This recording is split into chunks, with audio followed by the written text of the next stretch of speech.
Hello everyone. कहानी की starting में हमें 1876 का टाइम दिखाया जाता है, जहां एक आदमी खुदाई कर रहा होता है जिसका नाम ओटिस होता है, और उसी टाइम पर ग्रहण भी पड़ रहा होता है। और जिस जगह ओटिस खुदाई कर रहा होता है वो जगह अचानक से अंदर की तरफ धंस जाती है, जो कि एक वोल्केनो की तरह लग रही होती है। तभी अचानक से उसके अंदर से एक आत्मा निकलकर ओटिस की बॉडी में चली जाती है, जिससे उसके सीने पर एक स्नेक का निशान बन जाता है। जिसके बाद हमें 1 महीने बाद का सीन दिखाते हैं, जहाँ शेरिफ रॉय अपनी बेटी शार्लेट को स्टेशन पे लेने आता है, और शार्लेट के साथ में उसका फियांसे एग्नस भी होता है, जो रॉय को बिल्कुल भी पसंद नहीं आता है। उसे लगता है वो कमजोर, बेवकूफ और कायर लड़का है, वो उसकी बेटी की रक्षा नहीं कर पाएगा। लेकिन शार्लेट कहती है रक्षा करने के लिए आप काफी हैं, वो दिल का बहुत अच्छा है। और तभी वो लोग घर जाने लगते हैं, लेकिन उनके जाने से पहले वहाँ पर कुछ लुटेरे आ जाते हैं। तो रॉय शार्लेट को एक केबिन में ले जाकर गन देता है और उसे वहीं छुपे रहने को कहता है, और बाहर जाकर देखता है तो एग्नस वहाँ से भाग गया होता है। और तभी वो लुटेरों को मारने लगता है। तो लुटेरों का बॉस रॉय पे पीछे से आके अटैक करता है, लेकिन रॉय उससे बचकर उसे एक ही शॉट में मार देता है। जिसके बाद वो ट्रेन के दूसरी पार चला जाता है, लेकिन तभी अचानक से रॉय के कोई पीछे से गोली मार देता है। जिसके बाद हमें रॉय को RIPD मतलब रेस्ट एंड पीस डिपार्टमेंट में दिखाते हैं, जहाँ हानो नाम की लड़की उसे बताती है वो मर चुका है। तो वो अपनी बेटी के बारे में पूछता है, तो हानो उसे बताती है वो ठीक है, उसकी 2 दिन बाद शादी है। तो इससे रॉय को पता लगता है कि वो 3 दिन पहले मरा था, लेकिन उसे ऐसा लग रहा होता है कि वो अभी कुछ सेकंड पहले ही मरा हो। तभी हानो उसे RIPD में क्या होता है ये बताती है। RIPD में वो लोग आत्माओं को हेल में भेजते हैं, जो कि हेल से निकलकर अर्थ पर चली जाती हैं और ह्यूमन की बॉडी पर कंट्रोल ले लेती हैं। वो लोग उन्हें डैडोस बुलाते हैं। तभी हानो रॉय को एक रूम में लेके जाती है, जहाँ बहुत सारी गन्स होती हैं, जिसे देखकर रॉय काफी खुश होता है। तो वो उससे कहती है इनमें से तुम एक गन ले सकते हो। तो रॉय कहता है मैं सिर्फ अपनी गन को ही यूज करता हूँ। तो वो बताती है डैडोस सिर्फ उनकी गन से ही मर सकते हैं। उसके बाद वो रॉय से एक कॉन्ट्रैक्ट साइन करने को कहती है, जिसे वो जल्दी से साइन कर देता है, क्योंकि उसे अर्थ पे वापस जाने की बहुत लग रही थी। और वहाँ सरफेस पर एक वैसा ही साइन बना होता है जो स्टार्टिंग में ओटिस के चेस्ट पे बन गया था। तो रॉय उसके बारे में पूछता है, तो वो बताती है जब कोई आत्मा ह्यूमन बॉडी पे कब्जा करती है तब ये निशान उसके चेस्ट पे बन जाता है। तुम ये कह सकते हो ये डैडोस की पहचान होती है। तभी वो उसे एक टॉयलेट में भेज देती है, क्योंकि वही उनका पोर्टल होता है अर्थ पर आने जाने के लिए। तभी वो अर्थ पर पहुंच जाता है, जहां उसके पास उसकी पार्टनर जेन आती है, जो कि उसके लिए घोड़ा लाई होती है। तो रॉय घोड़े पर बैठकर कहता है मैं अकेला ही काम करता हूँ, और फिर अपनी बेटी से मिलने चला जाता है और डोर पे पहुंचकर अंदर जाने लगता है। लेकिन वहाँ जेन आकर उसे पकड़कर वहाँ से ले जाती है, और देखने में रॉय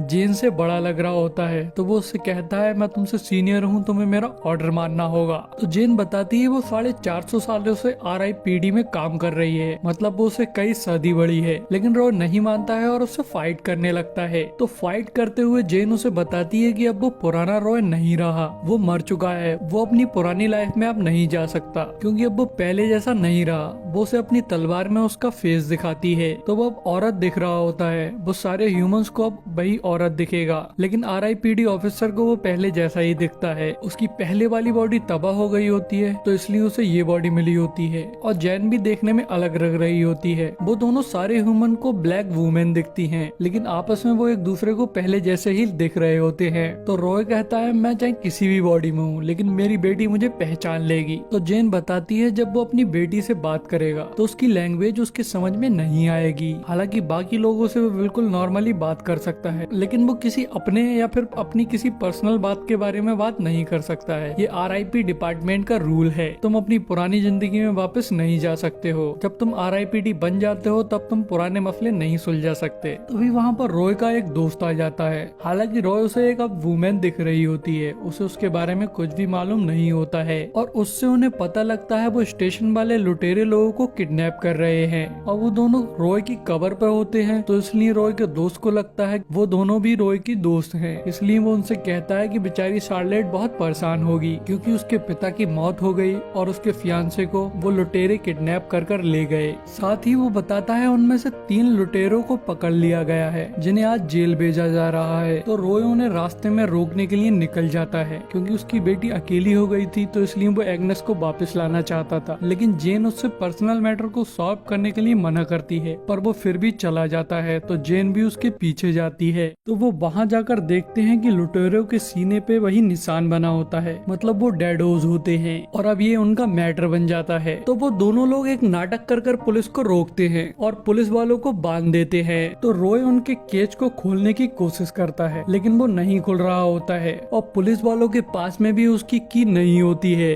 तो जेन के पास में एक लिक्विड होता है जिसे वो एक डैडोज पे डाल देती है जिससे वो अपनी असली फॉर्म में आ जाता है और तभी केज को तोड़ देता है। तो रॉय उस पर शूट कर उसे वापस हेल में भेज देता है और वो बचे हुए 2 लुटेरों में से एक को और मार देते हैं और तीसरे वाले को पूछताछ करने के लिए छोड़ देते हैं। लेकिन वहीं एक पैम्पलेट से रॉय को पता लगता है कि वही तीसरे वाले लुटेरे ने उसको पीछे से गोली मारी थी। उसका नाम स्लिम होता है। तो रॉय उस पर बहुत भड़कता है और उससे कहता है तुमने मेरे पीछे से गोली मारी थी, जिसपे स्लिम कहता है मैम मैं तो आपसे पहली बार मिला हूँ। तो जेन रॉय को याद दिलाती है कि तुम अब पहले जैसे नहीं दिखते हो। तो स्लिम को पता लग जाता है कि ये सिर्फ रॉय है। तो स्लिम उससे कहता है मैंने तुम पे शूट नहीं किया था। तो वो उसे वो पैम्पलेट दिखाता है और उस पे गन पॉइंट कर देता है। तो जेन रॉय को रोकती है और स्लिम से पूछती है तुम लोगों को किडनैप क्यों और किसके कहने पे कर रहे थे, लेकिन वो उन्हें कुछ नहीं बताता है। तो वो उस पे वही थोड़ा सा लिक्विड डालती है जिससे उसे बहुत दर्द होता है और तभी वो बताने लगता है। वो बताता है कि एक ओटिस नाम का डैडोज है जो कि बाकी डैडोज से बहुत अलग है और वो बहुत पावरफुल भी है। उसके पास में RIPD की गन है जिससे वो डैडोज को डरा कर अपना काम कराता है।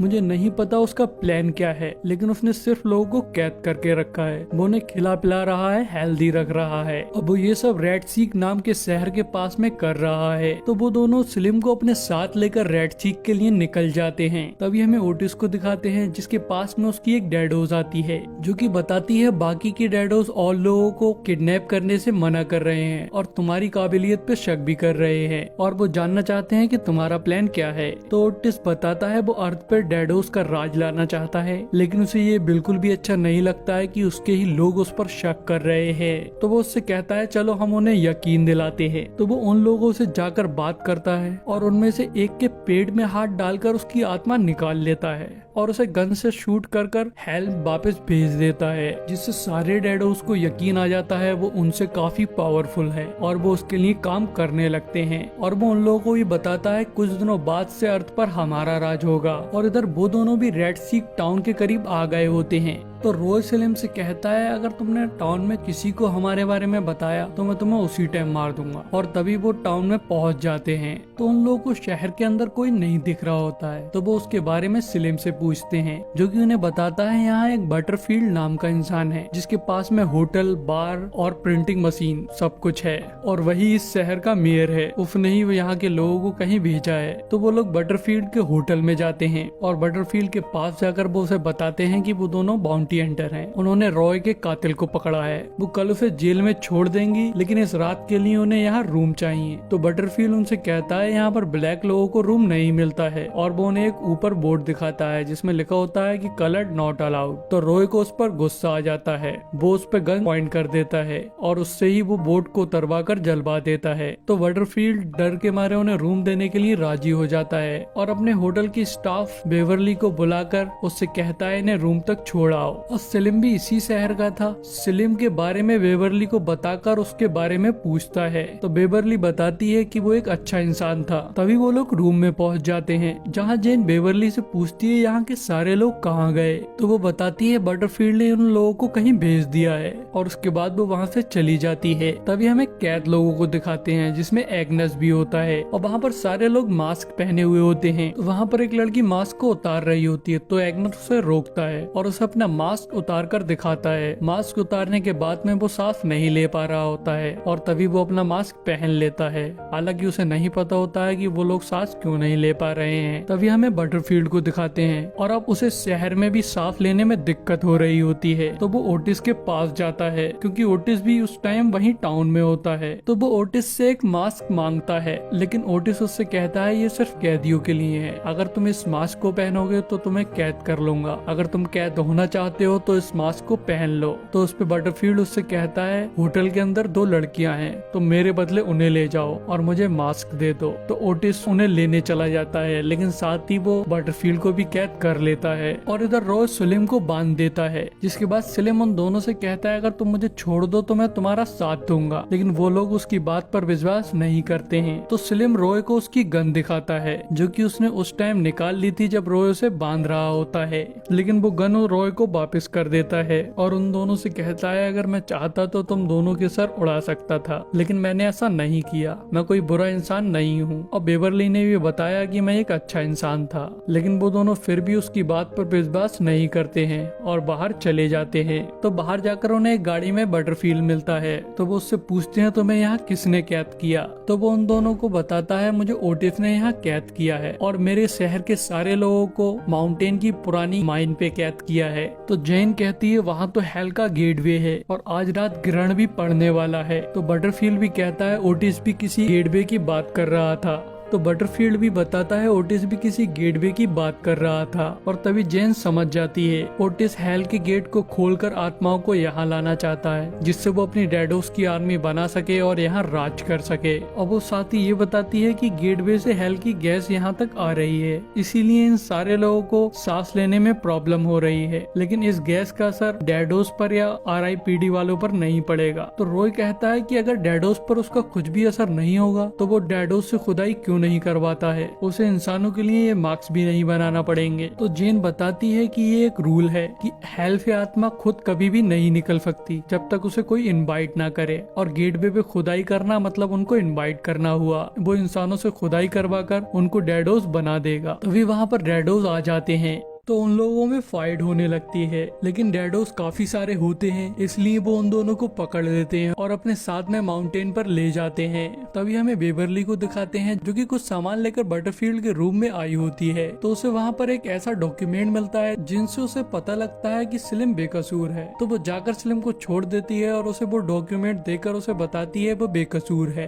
और बेवरली की भी हालत खराब होती है, तो इसलिए सलीम उसे एक मास्क ला कर देता है। तभी हमें उन दोनों को दिखाते हैं जिन्हें बाकी सारे लोगों के साथ में कैद कर दिया होता है। तभी डैडोस डोर को खोलते हैं, तो मौका देखकर एग्नस बाहर चला जाता है और 2 डैडोस से अकेले ही लड़ने लगता है। एग्नस 2 डैडोस पे अकेला ही भारी पड़ रहा होता है, लेकिन तभी वहाँ पर तीसरा डैडोस आ जाता है और उन डैडोस में से एक डैडोस एग्नस को पकड़ लेता है और दूसरा वाला मारने लगता है और उसकी कुछ देर पिटाई कर वो उसे वापस जेल में डाल देते हैं। और जब एग्नस बोलता है तो रॉय को पता लगता है कि वो एग्नस है। तो वो एग्नस से पूछता है क्या तुम्हारी शादी हो गई? तो एग्नस कहता है नहीं, लेकिन मैं एंगेज हूँ दुनिया की सबसे अच्छी और खूबसूरत लड़की के साथ में। और वो शार्लेट की काफी तारीफ ही करता है, साथ ही वो रॉय के बारे में काफी अच्छी बातें करता है और उसकी बातों से रॉय को लगने लगता है कि वो शार्लेट के लिए बिल्कुल परफेक्ट है और रॉय बहुत खुश हो जाता है। लेकिन अब वो ग्रहण का टाइम आ गया होता है, तो ओटिस उन सारे लोगों को गेटवे पर ले जाता है और वहाँ खुदाई करवाने लगता है।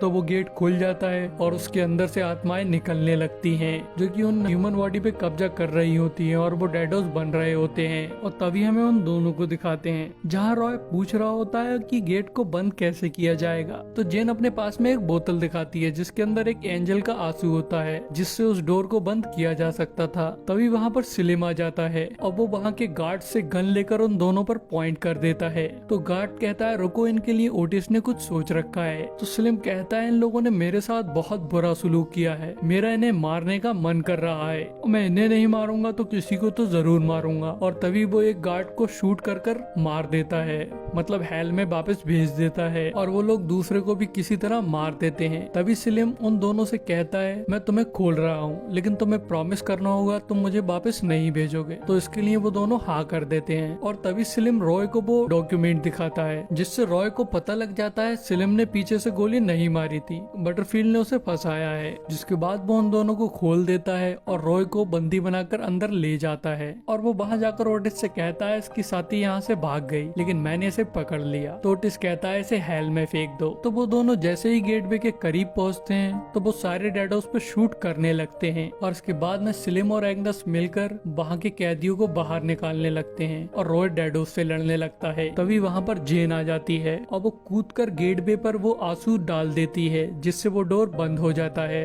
लेकिन वो डोर बंद होते समय सब सब कुछ वापस खींचने लगता है। तो इसलिए जेन अपनी तलवार को जमीन में गाड़ देती है और उसे पकड़ लेती है और रॉय भी उसी को पकड़ लेता है, जिसके बाद वो गेटवे सारी आत्माओं को वापस खींचकर बंद हो जाता है और उनकी ये प्रॉब्लम सॉल्व हो जाती है। तभी जेन अपनी स्वॉर्ड को निकालने की कोशिश करती है लेकिन वो नहीं निकल रही होती है और फिर उन्हें ओटिस की आवाज आती है जो कि गेटवे से अंदर नहीं गया था, क्योंकि वो इस गेटवे से बाहर ही नहीं आया था, वो तो इससे पहले वाले गेटवे से बाहर आया था। और तभी वो अपनी असली फॉर्म में आ जाता है। तो उसे देखकर जेन बताती है ये तो एस्ट्रोथ है, जो कि शैतान के 3 खास चेलों में से एक है और ये सबसे खास वाला है, ये शैतान का राइट हैंड है। तभी एस्ट्रोथ उनसे कहता है अब तुम्हारी वजह से मुझे 50 साल तक इस ग्रहण का इंतजार करना पड़ेगा, और उन पे हमला कर देता है। तो वो दोनों छिप जाते हैं। रॉय उस पर गन से शूट करने लगता है और जेन पीछे से जाकर अपनी स्वॉर्ड लेकर उस पर हमला करने की कोशिश करती है, लेकिन वो उन दोनों को पकड़ लेता है। वो दोनों उसके सामने बहुत कमजोर होते हैं और उनकी गन का भी उस पर असर नहीं हो रहा होता है। तभी रॉय किसी तरह छूट जाता है और जाकर छिप जाता है और वो सोच रहा होता है कि उसे कैसे मारे। तभी उसे वहाँ पर एंजल के आंसू वाली बोतल पड़ी हुई दिख जाती है। तो वो उसे उठाता है और उसमें एक बूंद होती है जिसे वो अपनी RIPD वाली गन में डाल देता है और इधर एस्ट्रोथ जेन को मार रहा होता है, लेकिन रॉय आकर उस पर शूट कर देता है। हेल में वापस चला जाता है। जब भी हमें सिलिम और बेवर्ली को दिखाते हैं जो कि बटरफील्ड को रॉय के पास लेके आते हैं और उससे सच्चाई बताने को कहते हैं। तो वो बताता है कि जब ओटिस ने उसके शहर पे कब्जा किया था तो वो वहाँ से भागने की कोशिश कर रहा था और उसे नहीं पता था कि वो ऑफिसर रॉय है। तो उसी ने ही पीछे से उसके गोली मारी थी, जिसके बाद रॉय उसे कैद कर देता है और बेवर्ली को वहाँ का डेप्यूटी बना देता है और सिलिम को वहाँ का मेयर बना देता है और वो लोग उसे हेल वापस नहीं भेजते हैं। इसके बाद में वो शार्लेट और एग्नेस की शादी में जाते हैं, जहाँ रॉय थोड़ा इमोशनल हो जाता है और कुछ पर्सनल बातें शार्लेट से कहने लगता है, लेकिन उसे उसकी लैंग्वेज समझ में नहीं आती है। तो जेन उस सिचुएशन को वहाँ संभालती है और फिर वो लोग वहाँ से चले जाते हैं। तो RIPD डिपार्टमेंट के पोर्टल पर जाकर रॉय जेन से कहता है अब मैं आराम से हेवन में जाके रहूंगा। तो जेन उसे बताती है तुम वहाँ भी नहीं जा सकते, क्योंकि कॉन्ट्रैक्ट के हिसाब से कम तुम्हें 100 साल तक RIPD के लिए काम करना होगा, उसके बाद ही तुम अपनी नौकरी को छोड़ सकते हो। और यही हमारी मूवी खत्म हो जाती है। गाइस इस मूवी का नाम RIPD 2 है। और गाइस अगर यहाँ तक आ गए हो तो प्लीज चैनल को सब्सक्राइब कर दो और वीडियो को लाइक कर दो और बेल आइकन को दबा दो।